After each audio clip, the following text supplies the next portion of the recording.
마음은 바로 섰는가, 이런 제목의 책이 있습니다. PHP 종합연구소에서 이 책을 냈습니다. 일본의 경영의 신이라고 하는 사람 세 분이 있는데, 그 가운데 가장 으뜸이 되는 인물이 고노스케라고 합니다. 고노스케는 어떤 분일까?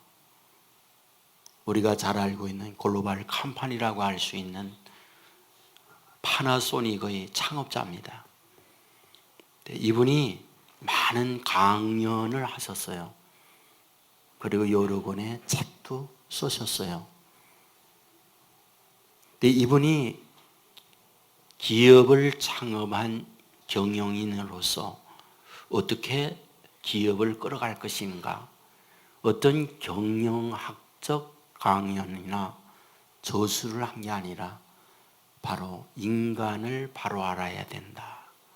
인간에 관한 문제를 주제로 해서 많은 강연도 하고 책을 썼어요. 상당히 파편적으로 흩어져 있는 것을 가장 엑기스라고 하는 내용들을 종합을 하고 편집을 해서 낸 책, 그것이 마음 바로 섰는가, 이런 제목의 책입니다. 여기에 보면은 대나무에 대한 이야기가 나옵니다. 대나무를 우리가 잘 알고 있는 것처럼 마디가 있어요. 근데 이 마디라고 하는 그것이 강한 바람, 때로는 태풍이 몰아칠 때에도 꺾이지 않고 든든히 버티는 힘이라고 얘기를 해요. 그러면서 말하기를 인생에도 마디는 필요하다.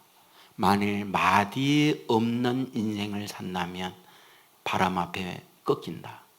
어려움을 만날 때 무너지고 만다. 그 얘기를 합니다. 그렇다면 여기에 인생의 마디란 뭘까? 고난이라는 거죠. 아픔이라는 거죠. 시련이라는 거죠. 인생을 살아가게 될 때 그 마디, 시련과 어려움을 만나면 그때에 가던 길을 좀 멈추고 숨쉬기를 하고 주변을 돌려보고 자신을 성찰하는 기회로 삼는다면 앞으로 더 큰 태풍을 만날 때 꺾이지 않는 인생으로 커가는 중요한 계기라고 이야기를 합니다. 맞습니다. 인생살이에는 수많은 어려움들이 있어요. 그 어려움 속에 어떤 사람은 꺾여요. 그러나 어떤 사람은 꺾이지 않아요. 저는 오늘 본문을 통해서 그런 청년의 말씀을 드리고 싶어요. 본문에서 가장 많이 나오는 단어가 있죠. 공적이라는 단어예요. 13절에 보면 각 사람의 공적이 나타날 터인데 그날이 공적을 발필이니 이는 불로 나타내고 그 불이 각 사람의 공적이 어떠한 것을 시험할 것입니다. 그 뒤에 14절에 보면 만일 누구든지 그 위에 세운 공적이 그대로 있으면 상을 받고, 15절에 보면 누구든지 그 공적이 불타면 해를 받으리니. 짧은 구절이지만은 공적이라는 단어가 무려 5번이나 사용되고 있어요. 묻습니다. 공적이 뭔가요? 쉽게 우리가 이해할 것 같으면 시골에 가면 소위 공적비가 있어요. 공적비가 뭔가요? 그 지역을 위해서 어떠한 지도자, 어떠한 인물이 어떠한 일들을 통하여 업적을 세웠을 때 그분의 공적을 기념하기 위하여 세우는 비, 이것을 공적비라고 얘기를 합니다. 그러니까 사람에게 있어서도 내가 인생을 살아가게 되어질 때 어떠한 결과물, 일한 업적, 이런 공적들이 있다는 거죠. 그래서 어떻게 생각하면 그 공적을 세우기 위한 인생살이라고 말씀을 드릴 수 있다는 거죠. 근데 평소에는 그 공적이 어떠한가를 잘 모른다는 거예요. 그런데 그 공적을 알 때가 있다는 거예요. 그리고 그 공적을 밝히기 위하여 찾아오는 계기가 있다는 거예요. 그것을 오늘 본문은 뭐라고 말하느냐? 불이라고 얘기해요. 본문 13절 말씀 보면 각 사람의 공적이 나타날 터인데 그날이 공적을 밝히리니 이는 불로 나타내고 그 불이 각 사람의 공적이 어떠한 것을 시험할 것임이라. 공적이 나타난다. 그런데 무엇을 통해 나타나느냐?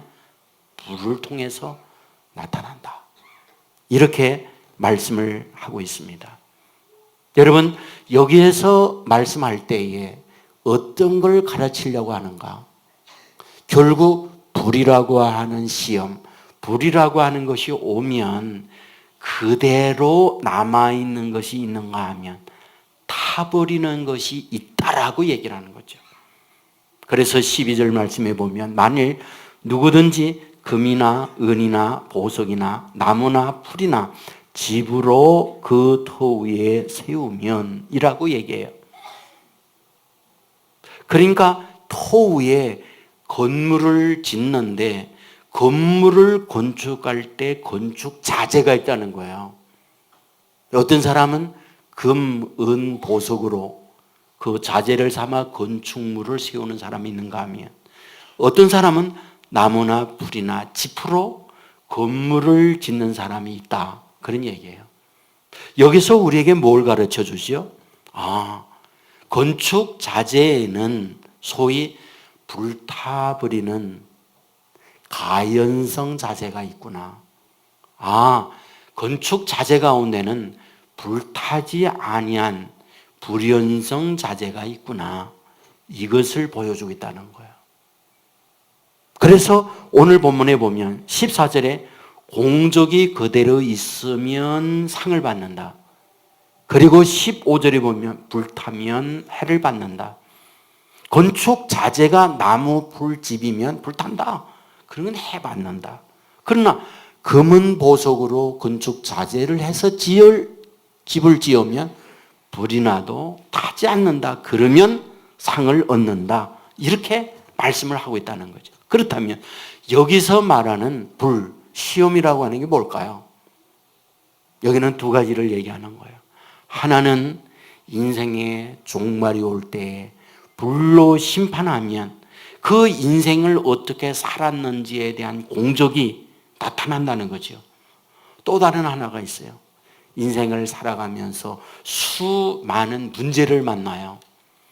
어떤 이는 질병의 문제를 만나고 어떤 이는 시험을 보는 것마다 낙방을 하고 실패의 경험을 하고 사업을 여러 번 시도하지만 번번이 성공을 하기보다는 실패를 경험을 하게 되어지고 어떤 이는 사람과의 갈등, 행복을 기대하면서 가정을 이루었지만 불화적 관계로 아파하기도 하고 힘들어하기도 하고 인생 사는데 수많은 문제들이 끊임없이 와요.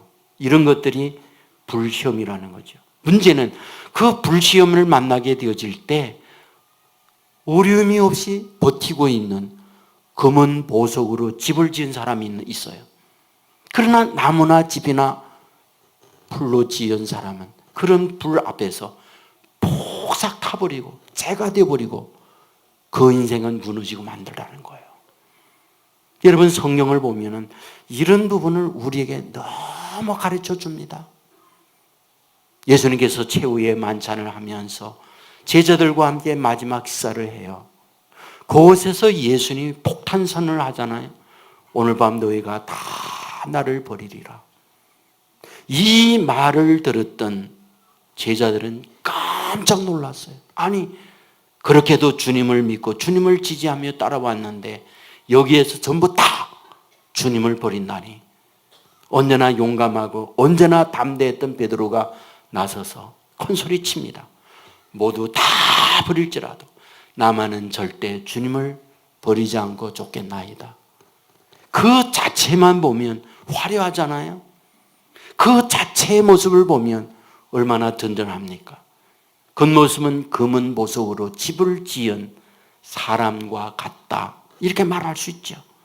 그러나 그에게 불시험이 왔어요. 예수님은 체포됩니다. 매질당하고 욕당하고 조롱과 멸시를 다 당해요. 로마의 병사들 칼과 창을 차고 든든히 지키고 있고 살벌해요. 그때에 베드로가 모닥불을 펴놓고 있는 틈새에 들어가서 불을 쪼이고 있을 때, 밤이었는지라 전깃불이 있어서 사람을 볼 수 있는 게 아니잖아요. 그 모닥불 빛에 얼굴이 비춰지는데 거기에 누가 있었느냐? 하녀가 있었어요. 하녀라고 하는 건 힘이 없어요. 하녀라는 건 능력이 없어요. 하녀라고 하는 건 사람이 말을 해도 그 말에 귀 기울이지 않아요. 동물처럼 일하는 종이니까. 그런데 그 하녀가 베드로를 보면서 너도 같은 배지, 이렇게 얘기하는 거죠. 이 말을 들었던 베드로, 성경은 뭐라고 말하니까 내가 무슨 말을 하는지 난 모르겠구나, 나는 전혀 몰라 라고 딱 잘라버려요. 아니, 당신 말하는 게 갈릴리 사투리를 썼잖아. 같은 패잖아. 전혀 아니야. 사람 잘못 봤어. 3번 또다시 얘기하죠. 정말 맞아. 내가 보았어. 그럴 때 성경은 뭐라고 말합니까? 예수님을 저주하며 맹세하여 이르되 나는 그 사람 모른다. 단적으로 잘라 말하고 있어요. 그렇다면 무엇을 우리에게 말해주는 겁니까? 모두가 다 버릴지라도 나만은 주님을 좇겠다고 큰소리 쳤던 거였지만 위기를 만날 때, 불시험이 올 때 그 인생은 무너져내는 거예요. 다 버리는 거예요. 바로 나무나 풀이나 집으로 그의 인생을 짓고 있기 때문에 그 앞에서 폭삭주저앉고 마는 거예요. 여러분, 인생에 이런 문제가 우리에게 있다는 거예요. 지난주 저는 여러분에게 말씀했습니다. 터를 잘 잡아야 인생이 잘 된다. 여러분, 터 중요해요. 명당을 찾아야 해요. 명당. 여러분, 인생의 명당이 어디입니까? 예수 그리스도가 인생의 명당이다. 여러분, 그 명당인 예수님 터 위에 어떻게 합니까? 집 지어야죠. 집을 짓는데 어떻게 합니까? 자재가 있어야죠. 그런데 자재가 나무나 풀이나 숲도 있고 금이나 은이나 그리고 보석이 있다는 거예요. 예수님을 믿는 하나님의 자녀로서 그 위에 어떤 사람은 나무나 풀이나 집으로 집을 짓는 사람이 있는가 하면 예수를 믿는데 역시 금은 보석으로 집을 짓는 사람이 있다. 그런 얘기입니다. 어떤 사람은 타버릴 것으로 집을 짓는가 하면 어떤 사람은 타지 않는 건축자재를 가지고 집을 짓는 사람이 있다 라고 우리에게 가르쳐 주고 있다. 그런 얘기입니다. 그렇다면 여러분, 여기에 타지 아니하는 건축자재를 가지고 짓는 집과 그리고 타버리는 건축자재를 가지고 집을 짓는 것의 차이가 뭘까요? 물론 여기에서는 건축 건물을 가지고 설명을 해요. 지금으로 말하면 콘크리트 방법이라든지 철근 방법이라든지 아니면 벽돌이나 이것을 가지고 짓는다든지 아니면 나무나 흙벽돌로 집을 짓는다든지 여러 가지 건축 자재 방법을 통하여 건물을 지어요. 인생의 집도 그러하다는 거죠. 그렇다면 우리의 인생의 집을 지을 때에 타지 않는 자재와 타는 자재라는 게 뭐겠느냐라는 거예요. 여러분, 여기에서 굉장히 중요한 게 있습니다. 우리의 인생을 짓는다는 것은 우리의 생각이라고 하는 걸 가지고 집을 짓고 있다는 거예요. 생각의 도구를 가지고 집을 지어요. 그런데 내 인생을 집을 지을 때 내 생각으로 집을 지어 갈 때 내 기분, 내 감정, 내 경험, 내 지식을 가지고 인생의 집을 짓는다고 한다면 불시험이 올 때 어떡하느냐? 결국 불바다가 되고 재가 되고 만다는 거예요. 그러나 여기에서 불타지 아니하는 건축자재란 뭐냐? 하나님의 말씀이라는 거예요. 그 말씀을 자제하고 예수 그리스도 터 위에 내 인생의 집을 지어가게 되어지면 불시험이 와도 태풍이 와도 대나무가 마대를 통하여 거대한 태풍이 몰아칠 때 끊기지 않는 것처럼 인생도 타지 않고 끊기지 않는 인생을 살아갈 수 있다. 이 사실을 우리에게 가르쳐 준단 말이에요. 베드로가 왜 넘어집니까? 예수님의 말씀은 생각하지 않았어요. 자기의 당장의 생각, 나는 죽을 수 있구나, 공포의 생각, 거기에 꺾여지는 거예요. 우리는 대마를 잘 알고 있어요. 데살로니가에 살고 있던 사람입니다. 바울이 전도를 하면서 예수님을 영접해요. 그리고 바울의 뒤를 따라 열심히 따라가다 어디까지 오느냐? 로마까지 옵니다. 그런데 여기에서 대마는 고민이 생겨요. 고향에 있는 친구들 이야기를 들으니 친구들 다 잘 된다는 거예요. 학교 다닐 때 바닥이 없고 동네에서 살 때 집안 형편 없었고 비교 속에서 자기가 훨씬 나았는데 자기는 바울을 따라 예수 믿고 살아가는 과정 속에 자기의 인생이 예수 안에서 바울을 따라가면 그 미래가 형통하게 잘 열릴 줄 알았거든요. 그런데 지금 스승은 감옥에 갇혀 있어요. 언제 추록할지 희망이 보이지 않아요. 거기다가 자기 자신도 감옥에 있는 스승을 뒷바라지하면서 자기의 삶이 너무 고달파요. 그런데 친구들은 고향에서 잘 됐다고 그러지, 형통하고 성공했다고 그러지. 여기에 수많은 갈등과 고민을 해요. 그러다가 결국은 어떤가요? 디모데후서 4장 10절에 보면 대마는 이 세상을 사랑하여 나를 버리고 데살로니가로 갔고 고향으로 가버렸다는 거예요. 그렇다면 왜 그는 여기에서 포기하고 말았을까? 무너지고 만 이유가 뭘까? 결국은 하나님의 말씀보다 인간적 생각과 비교 속에서 자기는 흔들린 거예요. 도대체 믿고 산다는 것이 무엇인가? 땅 위에서 형통하고 잘되고 그리고 자기의 갖고 있는 인생의 계획들이 열려가야 되는 거잖아. 그러나 지금까지 나의 삶은 뭐야? 가로막히고 하는 일마다 안 되고 미래가 더 불투명하고 도대체 뭐야? 세상의 친구들은 나보다 더 잘 되고 있는데 여기에서 그 인간의 비교적 생각은 자기의 삶이 무너지고 만 거죠. 따라다니고 뭔가 할 땐 화려하게 보여요. 검은 보석으로 집을 진 것처럼 보여요. 그러나 문제 앞에서 결국은 자기의 생각이 자기의 내면을 다스려가게 될 때 불시험 앞에 포기하고 끝나버리는 경우들이 있더라는 거예요. 아십니까? 때로 우리가 살아갈 때 보면 겉모습은 얼마든지 초라할 수 있지만 그 내면에 검은 보석으로 집을 짓고 있는 사람들이 있어서 비바람이 몰아쳐도 흔들리지 않는 멋진 사람이 있다는 거예요. 비록 가난해요. 배우지 못했어요. 집안 좋잖아요. 그러나 다른 이들은 그런 상황에서 넘어질 수 있어요. 삶을 포기할 수 있어요. 그러나 굳굳하게 그 어려움을 걷고 가는 사람 주위에 있잖아요. 왜입니까? 내면의 검은 보석으로 집을 짓고 있기 때문에 그래요. 예수님이 이 땅에 오셨을 때 그 모습이라는 건 너무 초라했어요. 사람들이 말하죠. 나사렛 무슨 선한 곳이 나? 나사렛 어떤 곳인데? 돈 없는 사람들 모여 사는 동네, 배우지 못하는 사람들을 주요 사는 동네, 집안이 좋지 않은 사람들이 사는 동네, 그 동네에 크고 자란 아이들 미래가 그렇게 밝지 못한 그런 동네. 그렇기 때문에 나사렛에서 산다고 그러면 사람들은 말해요. 거기서 무슨 선한 곳이 나? 라고 말이죠. 사실 성경은 이 사실을 우리에게 말해주고 있잖아요. 이사야 53장 2절 이하에 보면 마른 땅에서 나온 뿌리 같아서 고운 모양도 없고 풍채도 없은즉 우리 보기에 흠모할 만한 아름다운 것이 없도다.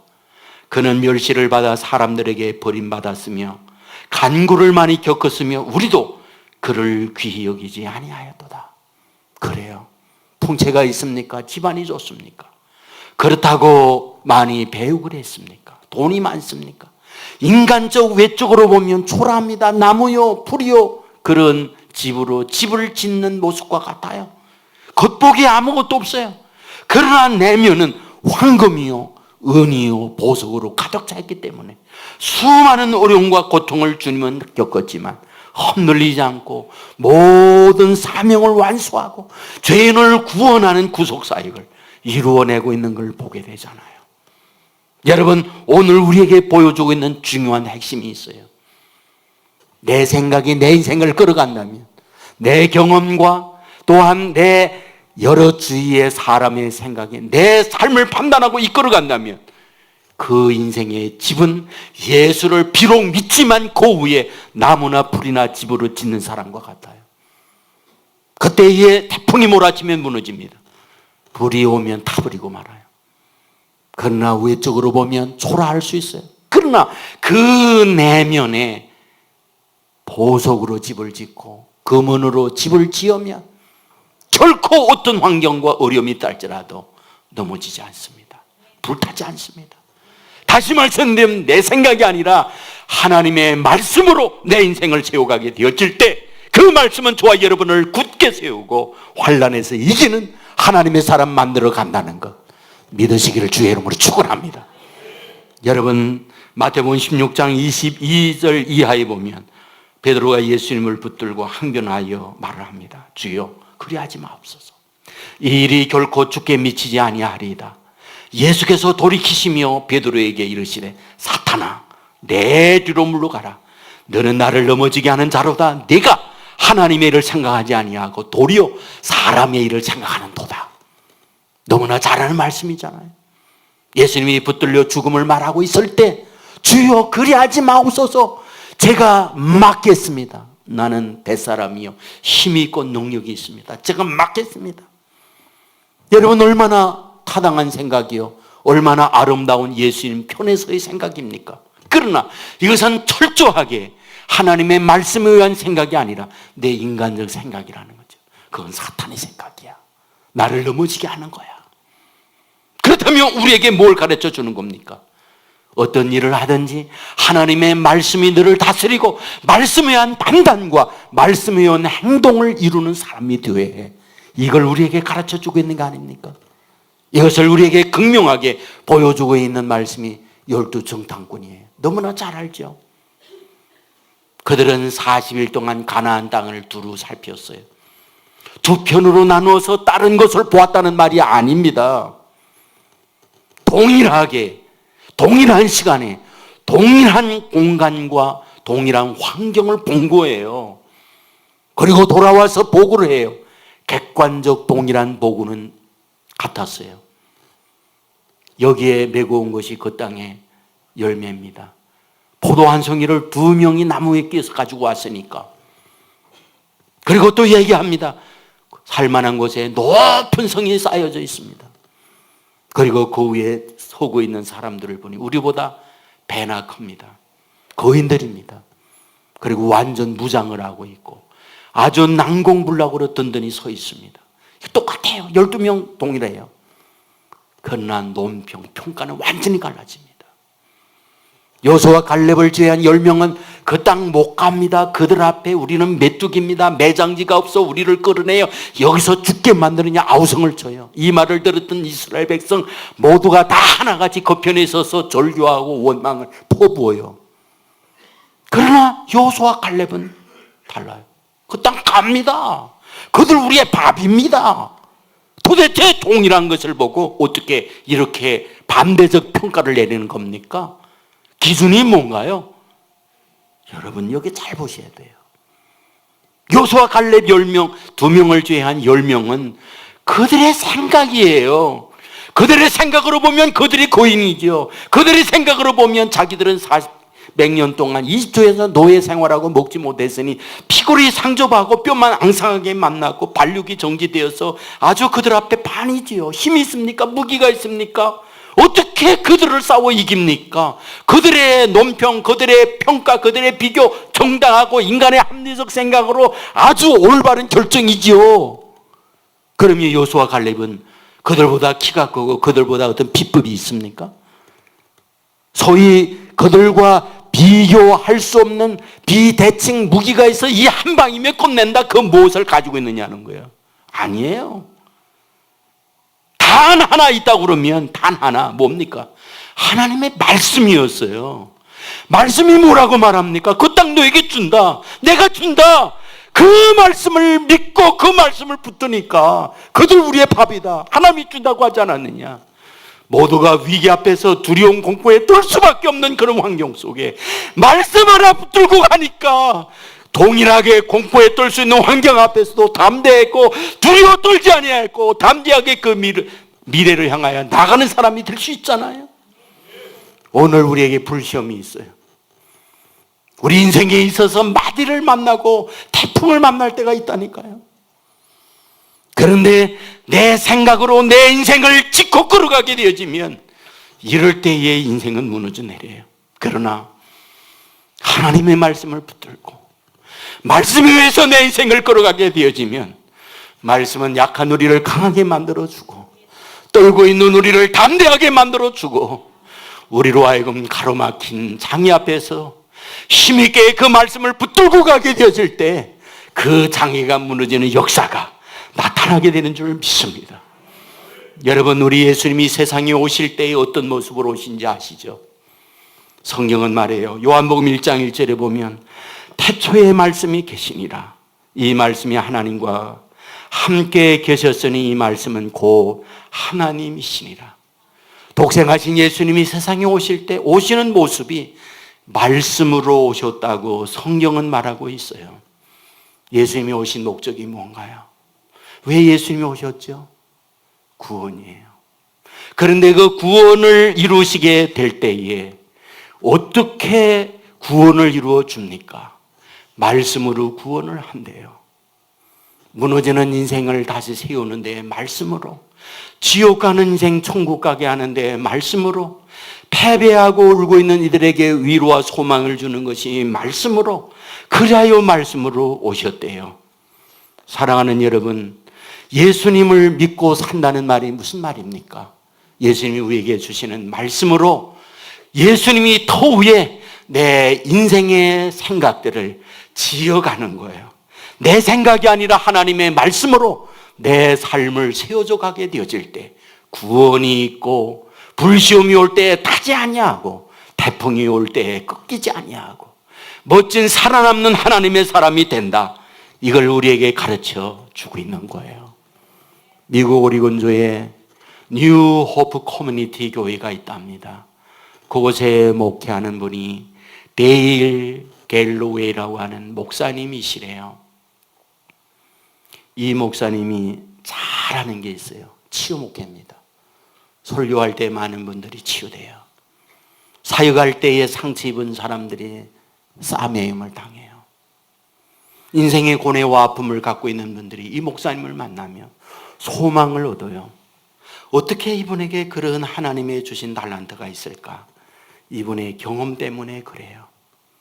이분은 자신의 간정적 경험을 쓰면서 책을 낸 것이 있어요. 당신의 삶을 재건하라. 여기에 보면은 자기가 교회 사역을 하고 있는 어느 날 자기 아내 사모가 서류봉투를 낸 일들이에요. 뜯어보니 이혼 서류였습니다.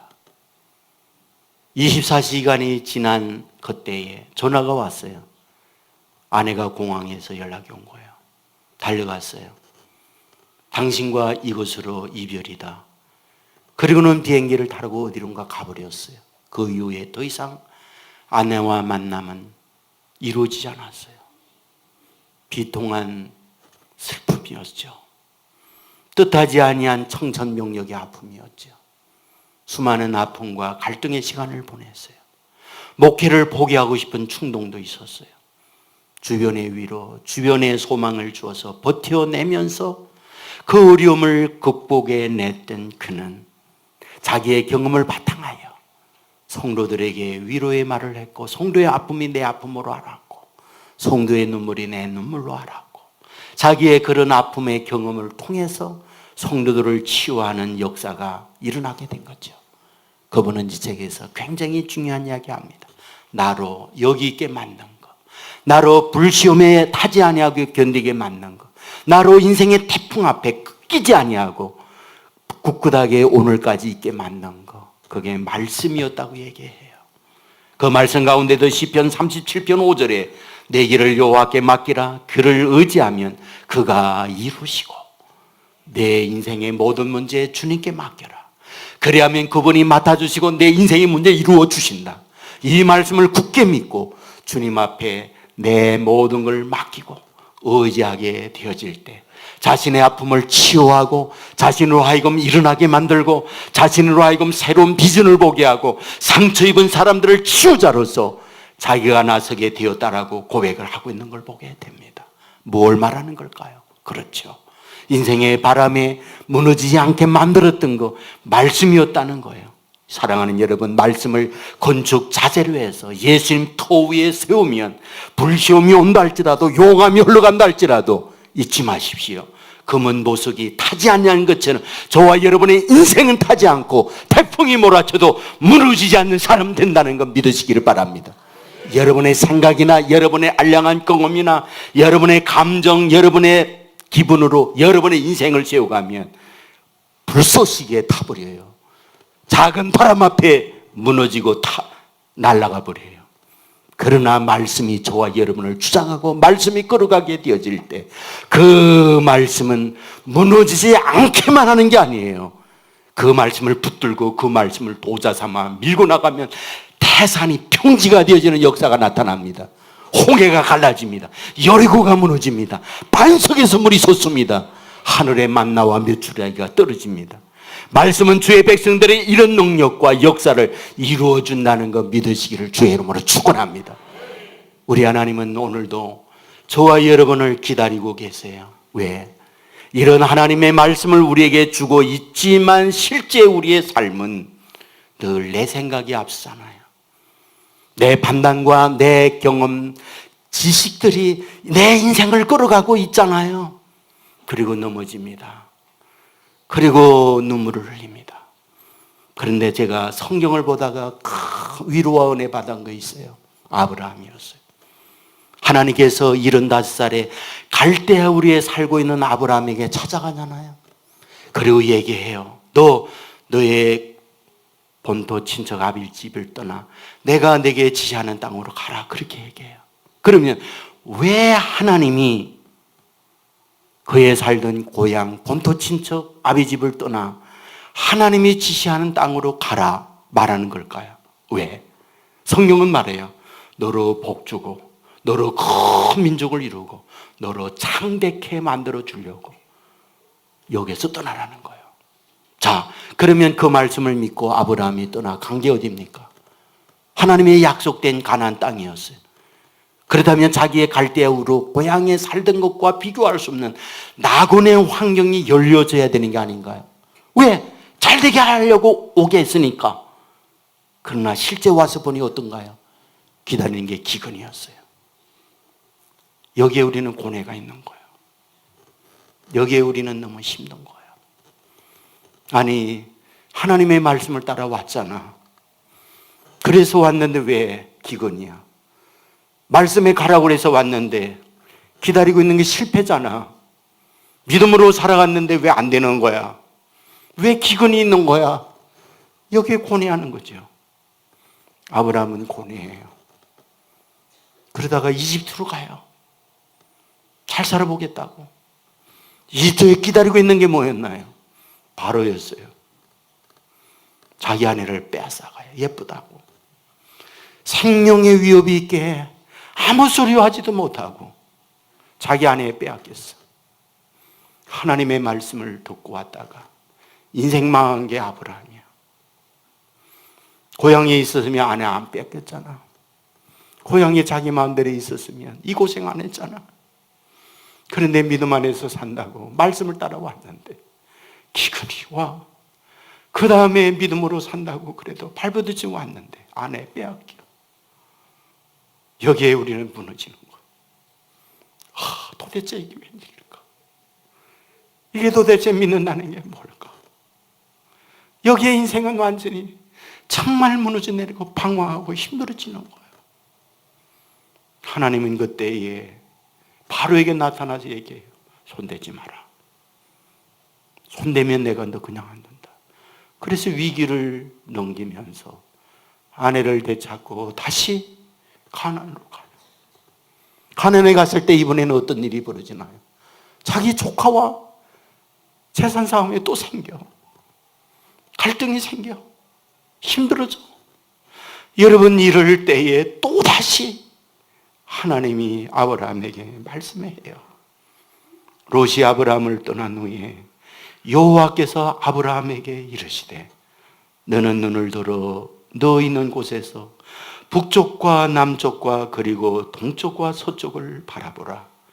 보이는 땅을 내가 너와 내 자손에게 주리니 영원히 이르리라. 다시 말씀을 주고 말씀을 잡도록 해요. 여러분, 그리고 난 이후에 세월이 흘러 10년이 갔어요. 민족을 이룬다면서 끌어냈는데 아들 하나 없는 거예요. 85살이 됐어요. 자녀를 그냥 낳나요? 남자꾸시를 할 때 낳는 거지. 생각을 하는 거지. 그래, 내가 남자꾸시를 할 때 아이 낳아야지. 그래가지고 하갈하고 잠자리하고 아이 내요. 하나님이 화내는 거예요. 하나님의 방법이 아니라는 거예요. 그 하나님이 또 떠나 13년 동안 힘들게 지내. 99살이 되었을 때죠. 그때도 하나님이 찾아와. 그리고 하시는 말씀이 있어요. 아브라함이 99세 때에 여호와께서 아브라함에게 나타나서 그에게 이르시되 나는 전능한 하나님이라. 너는 내 앞에서 행하여 완전하라. 저는 이런 말씀을 보면서 깨닫는 게 있어요. 그렇구나. 믿음으로 하나님 안에서 산다고 하면서 내 생각대로 인생은 살아가는구나. 넘어져요. 그런데 그런 하나님의 자녀들을 포기하지 않더라는 거예요. 하나님의 주시는 말씀이 아니라 자기 생각대로 자기 인생을 사는데도 하나님은 그렇다고 내버리지 않더라는 거예요. 그리고 또 찾아와서 또 말씀하고 또 찾아와서 또 말씀하고 그리하여 끝내 그 말씀을 붙들고 그 말씀 안에서 세워가도록 이끌어가는 분, 그분이 주님이고 그분이 하나님이라는 거예요. 우리가 인생을 살아가면서 믿음 안에서 말씀으로 산다고 우리 하잖아요. 무슨 일이 있으면 하나님은 온데간데 없고 내 생각대로 살자고 하잖아요. 내 기분 내 감대로 또 판단하고 결정하고 또 가잖아요. 그런데 그러한 우리들을 포기하지 아니하고 그러한 우리를 돕지 아니하고 그러한 우리를 여전히 따라오면서 저와 여러분을 붙들고 또 말씀해 주시고 그 말씀 안에서 우리의 인생을 집을 짓고 흔들리지 않는 하나님의 사람 되도록 끌어가는 그분이 우리 주님이라는 거예요. 오늘도 우리에게 말씀으로 찾아오십니다. 오늘도 때로는 내 주위의 어떤 사람을 통해서 말씀으로 들려줍니다. 때로는 어떤 환경을 통해서 우리에게 말씀해 주십니다. 그 말씀을 굳게 붙들고 말씀이 나와 여러분의 인생의 집을 지어가게 하면 인생에는 마디가 있어요. 시험도 있고 바람도 있고 어려움도 있습니다. 그럴 때마다 그 말씀은 저와 여러분들로 하여금 넘어지지 않는 사람, 꺾이지 않는 사람, 불타지 않는 사람, 굳굳하게 승리하는 사람 되도록 만들어 주실 줄 믿습니다. 그 말씀을 붙들고 가는 저와 여러분 안에 그 말씀은 또 능력이 되어서 기적의 역사를 말씀이 저와 여러분 미래에 열어주실 줄 믿습니다. 이 은혜가 저와 여러분 가운데 넘치기를 주님의 이름으로 축원합니다. 모두 자리에서 일어나겠습니다.